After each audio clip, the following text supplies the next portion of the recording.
الحمد لله الأحد والصلاة والسلام على من في السماء اسمه أحمد وفي الأرض اسمه محمد.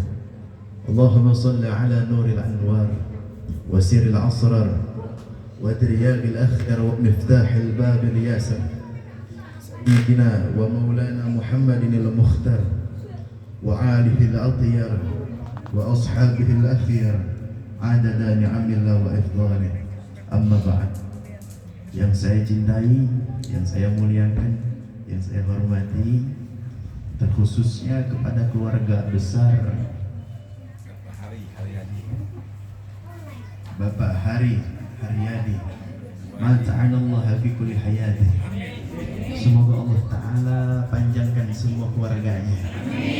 Allah berikan rezeki yang berlimpah. Allah kabul semua hajat keinginannya.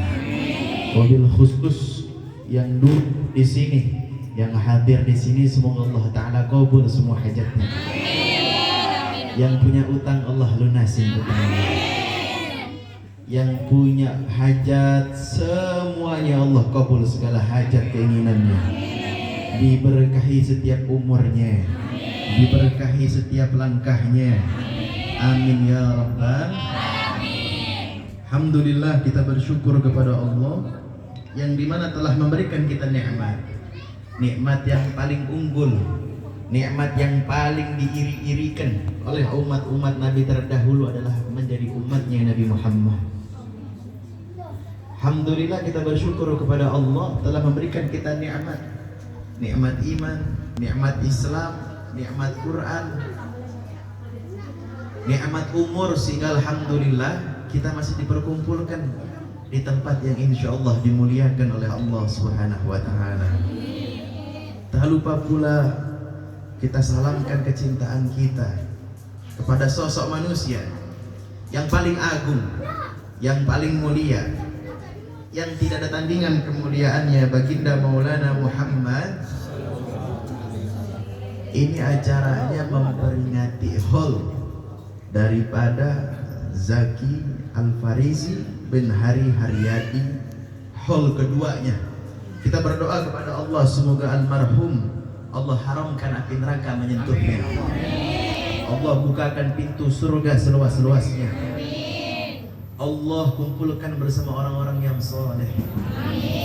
Allah pertemukan dengan Nabi Muhammad SAW. Haul, apa itu haul?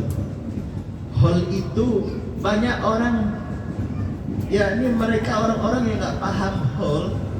Mereka mengatakan, kok orang mati dirayain? Kok orang mati kok dirayain? Kok ada makan-makan? Mereka itu nggak paham apa itu haul. Apa itu haul? Haul itu memperingati.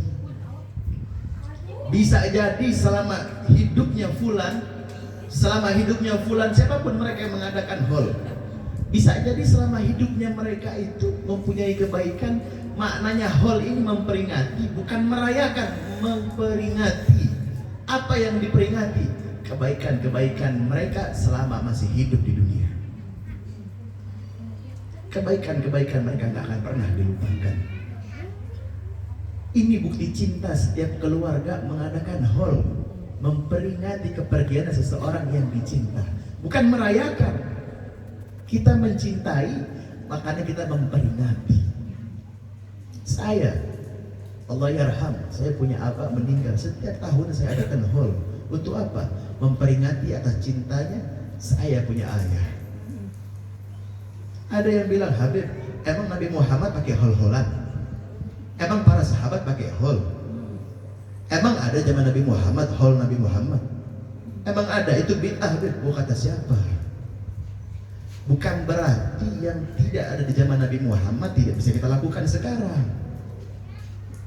Kalau kita terus mengikuti zaman Nabi Muhammad, kita ketinggalan zaman. Bukan berarti kita nggak cinta sama orang-orang, bukan berarti kita nggak cinta, bukan berarti kita tidak mencontoh Nabi Muhammad. Betul para sahabat nggak mengadakan haul, betul para tabi'in nggak mengadakan haul. Kita umat Nabi Muhammad kok mengadakan haul? Iya, kita cinta, kita memperingati. Pelajari dulu makna haul apa, baru komen, baru berkomentar. Jangan asal menjudge. Kok bisa merayakan orang mati? Kok bisa orang mati makan-makan? Kira-kira sampai sini jelas apa tidak? Jelas. Hal itu teguran buat kita semua. Tahu, kullun nafsin dha'iqatul maut. Ibu-ibu, bapak-bapak, termasuk saya, semua nanti menghadap kepada Allah yang Maha Kuasa. Baik yang muda, yang tua, yang miskin, yang kaya, yang pejabat, yang rakyat biasa, yang nenek-nenek, yang masih bayi, semua bakal mati kepada Allah, semua bakal menghadap kepada Allah. Ini teguran buat kita. Apa yang kita siapkan? Apa yang bakal kita bawa di hadapan Allah kelak? Kewajiban-kewajiban Allah aja masih banyak ditinggalin. Sholat aja masih banyak ditinggalin. Banyak di antara kita lebih mementingkan dunia. Banyak di antara kita lebih mementingkan pekerjaan melalaikan perintah-perintahnya Allah. Perintah Allah cuma satu kok. Kewajiban yang Allah kasih kepada umat Nabi Muhammad dalam peristiwa Isra wal Mi'raj itu adalah sholat. Banyak di antara kita kadang-kadang orang tua juga mencontohkan ke anaknya nggak benar, melalaikan sholat. Nanti anaknya ngomong, ngapain gua sholat? Orang tua gua aja nggak sholat. Kalau orang tua itu mencontohkan anaknya yang benar, ajak anaknya sholat. Nak, sholat yuk. Saya itu kalau ngedidik anak-anak saya paling senang sama anak-anak kecil. Alhamdulillah Allah selalu kasih ujian buat saya pelantara anak saya. Saya pernah punya anak meninggal umur 2 bulan. Kemarin hamil keguguran lagi. Istri saya keguguran 2 kali. Makanya saya minta doa semoga Allah Ta'ala berikan saya keturunan. Saya selalu ajarkan, sekalipun saya belum ada anak, saya selalu ajarkan kepada istri saya, sewaktu-waktu nanti kalau kita punya anak, Allah kasih keturunan, kalau anak kita minta sesuatu, jangan ajarkan seakan-akan kita yang punya isi dunia. Paham gak maksudnya? Kalau anak kita minta sesuatu, jangan langsung dikasih. Jangan menunjukkan ke anak kita kalau kita yang punya uang. Kita ajarkan ke anak kita bahwasannya semua isi dunia itu punya Allah, sekalipun apapun yang dia minta. Contoh, ayah mau mainan dong, mintanya ke siapa? Ke ayah.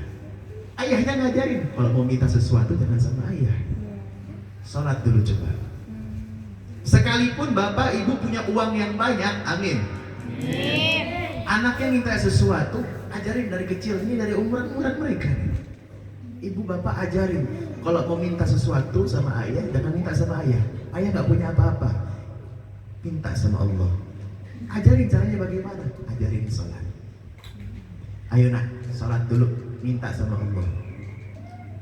Ayo nak, ngaji dulu, minta sama Allah. Minta sama Allah karena ayah nggak punya apa-apa, semuanya punya Allah.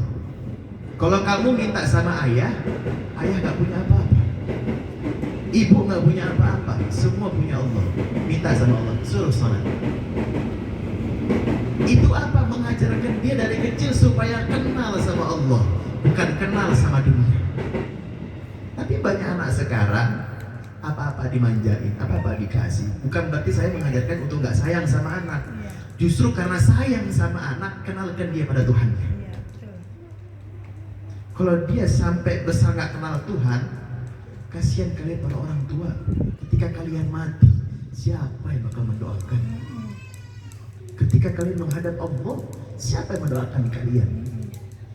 Anak-anak kalian didik dari kecil nggak kenal sama Tuhan, dikenalinnya sama apa? Sama gadget. Anak-anak kalian boro-boro kenal Al-Quran, kenalnya apa? Sama YouTube, sama TikTok, sama apa lagi? Mobile Legend. Kenal sama apa lagi? Free Fire, apa lagi? PUBG. Hah? Coba suruh tanya, rukun Islam ada berapa? Tahu nggak tuh anak? Rukun iman ada berapa? Coba suruh ngaji juz amma, juz 30 aja. Lancar nggak makhrajul hurufnya? Tapi giliran ditanya artis TikTok siapa, paling kenceng jawabnya itu anak biasanya. Mau bukti? Mau bukti? Kamu baju biru, namanya siapa nak? Siapa namanya? Kaal. Aal. Aal. Atta Halilintar tahu? Tahu. Aal. Bapaknya Nabi Muhammad siapa? Nah. Saya bil fi'li langsung dengan praktek saya tunjukkan ke kalian semua. Ini kalian lihat generasi anak masih pada kecil. Kenapa? Kalian dicelinnya bukan Allah, bukan agama. Mereka cuma Islam karena keturunan kalian. Mereka cuma Islam karena kalian sebagai orang tuanya adalah Islam. Tapi dia pada anak seumuran mereka, kalian ajarkan supaya kenal apa itu Islam. Bukan cuma sekedar agamanya Islam. Karena mereka kelak besar ketika kalian sudah meninggal, baik orang tua manapun, kamu maupun saya ketika sudah meninggal, doa yang bakal nyampe ke kita itu anak-anak kita. Tiga yang gak akan pernah keputus kata Nabi Muhammad: sadaqatin jariyah aw ilmin yantafa' bihi awaladin salih. Sadaqatin jariyah, sedekah jariyah. Yang kedua, ilmu yang bermanfaat. Ketiga, doa anak yang soleh. Bagaimana anak mau doain cuma kenal sama Atta Halilintar? Bagaimana anak mau doain ngaji aja nggak bisa? Bisa, alhamdulillah. Ini cakep nih. Orang tuanya cerdas berarti ngajarinnya. Bu, kalian para orang tua, terkhususnya ibu nih.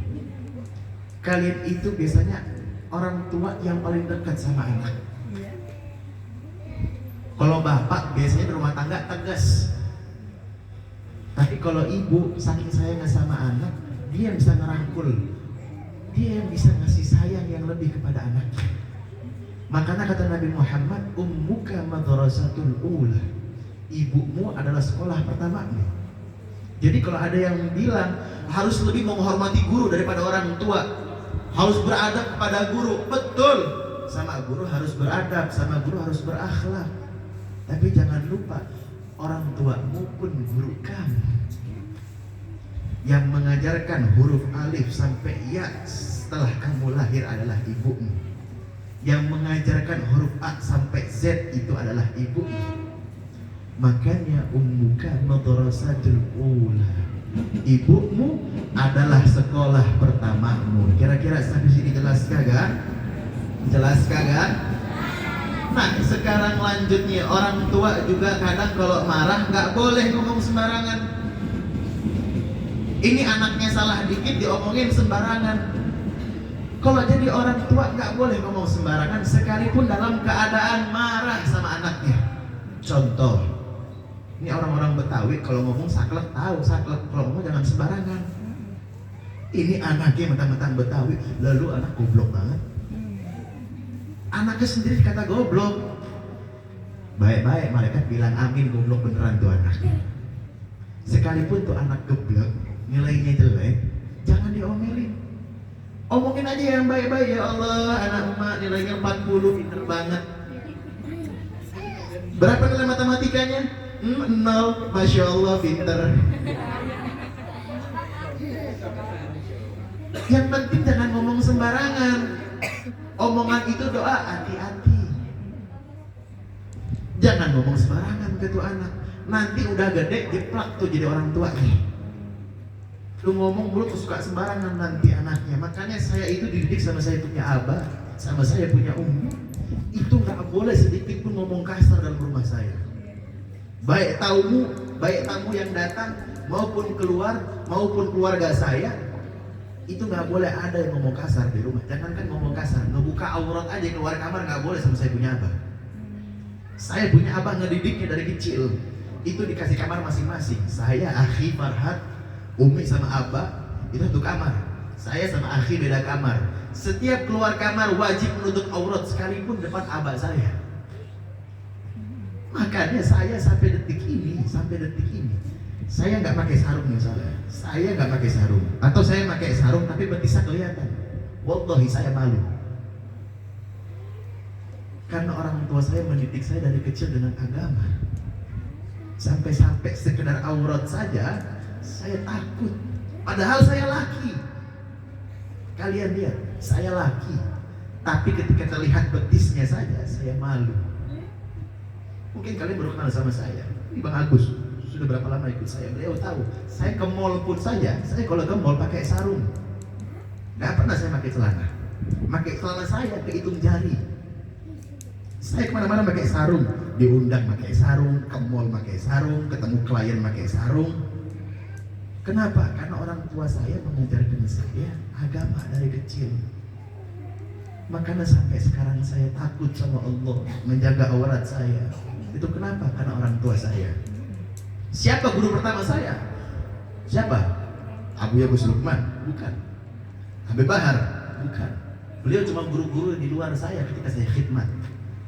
Guru yang paling saya utamakan berada dalam rumah saya, yang tiap saya bangun saya pandang wajahnya, yang tiap waktu sholat saya diingatkan, nak sholat, waktu sholat kamu sholat, ambil wudhu. Tapi kalian lihat orang-orang tua zaman sekarang banyak ketika waktu sholat membiarkan anaknya berdiri main HP depan gadgetnya. Gak sedikit, banyak. Itu yang sangat disayangkan. Kalian berharap anak kalian jadi anak yang soleh, tapi gak mau kenalin dia sama Tuhannya. Kalian berharap anak kalian itu jadi anak-anak yang mendoakan kalian setelah kalian meninggal, tapi kalian gak mau mengajarkan anak kalian mengaji. Jangankan mengaji, sholat aja kalau gak sholat gak kalian tegur. Makanya saya pengen pulang dari sini ajarkan anaknya. Pertama, jangan tinggalkan kewajiban Allah. Jangan tinggalkan kewajiban perintah dari Allah. Sholat. Mulai ajarkan anaknya mengaji. Mulai ajarkan anaknya meminta apapun itu bentuknya kepada Allah. Ajarkan kepada anak kalian meminta sesuatu kepada Allah. Sampai detik ini, Bu, saya gak pernah minta uang sama orang tua saya. Kenapa? Setiap orang tua saya mengajarkan meminta kepada orang tua saya, abah saya cuma bilang, kamu kalau minta sama abah salah. Saya punya abah tegas, beda sama saya punya umi. Punya umi saya lembut banget hatinya, tapi kalau saya punya abah tegas. Kamu kalau minta sesuatu jangan sama abah, minta sama Allah. Setiap saya minta, saya kena omel, Bu. Tapi apa? Itu menunjukkan kasih sayang justru. Kasih sayang apa? Abah saya nggak mau saya betergantungan apa? Ketergantungan sama orang tua. Kalau mau tergantung itu sama siapa? Sama Allah. Kira-kira sampai sini jelas tidak? Jelas. Coba mulai hal dasar, ajarin cara wudhu yang benar.